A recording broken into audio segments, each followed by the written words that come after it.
എന്താ പ്രാർത്ഥിച്ചേ? പറ. ദൈവമേ, ദൈവമേ, എന്നെ അനുഗ്രഹിച്ച് എന്റെ അതിരുകൾ വിസ്തൃതമാക്കണമേ. ഓ, എന്തോ ഒരു പ്രാർത്ഥനയാ അത്, എന്തോ ഒരു പ്രാർത്ഥനയാ. വേറെ ഈ കപ്പയും കടലയും കാച്ചിലും ഒന്നും ചോദിക്കാതെ ഇത് പ്രാർത്ഥിക്ക്. എന്താ? ദൈവമേ, എന്നെ അനുഗ്രഹിച്ച് എന്റെ കുടുംബനാഥ, എന്റെ ചേട്ടാ, നീ രാവിലെ എഴുന്നേറ്റ് കിടക്കപ്പായെന്ന് എഴുന്നേറ്റ് നീ മുട്ടുകുത്തി നിന്റെ ബെഡ്റൂമിൽ മുട്ടയിൽ നിന്ന് നിന്റെ മുഴങ്കാല് മടക്കി നീ ദൈവത്തോട് പറ, ദൈവമേ, എന്നെ അനുഗ്രഹിച്ച് എന്റെ അതിരുകൾ വിസ്തൃതമാക്കണമേ. ഇന്ന് മുതൽ നീ തുടങ്ങും, നിന്റെ ജന്മം അനുഗ്രഹിക്കപ്പെടും.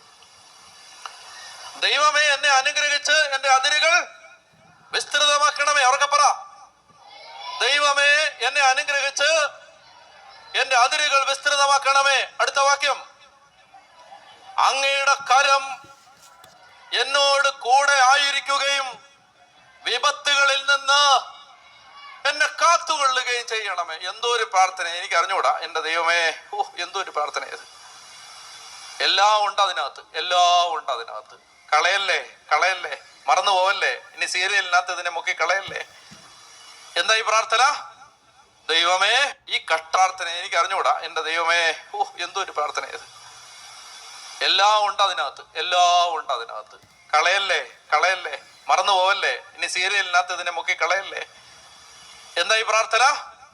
ദൈവമേ, എന്നെ അനുഗ്രഹിച്ച് എന്റെ അതിരുകൾ വിസ്തൃതമാക്കണമേ.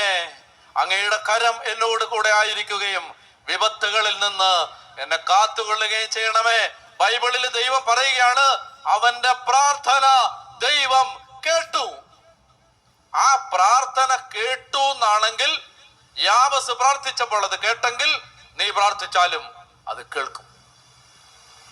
കേട്ടോ? നീ മോളെ പ്രാർത്ഥിച്ചോണം, മനസ്സിലായോ? മറക്കരുത്, പ്രാർത്ഥിച്ചോണം. അതായത് നിന്നെ അനുഗ്രഹിച്ച് അതിരുകൾ പറ പറ പറ. ദൈവമേ, ഞാൻ ചോദിക്കാൻ പോവാ. ദൈവമേ, ഞാൻ പറഞ്ഞു തരത്തില്ല, പറയണം. ദൈവമേ, എന്നെ അനുഗ്രഹിച്ച് എന്റെ അതിരുകൾ വിസ്തൃതമാക്കണമേ.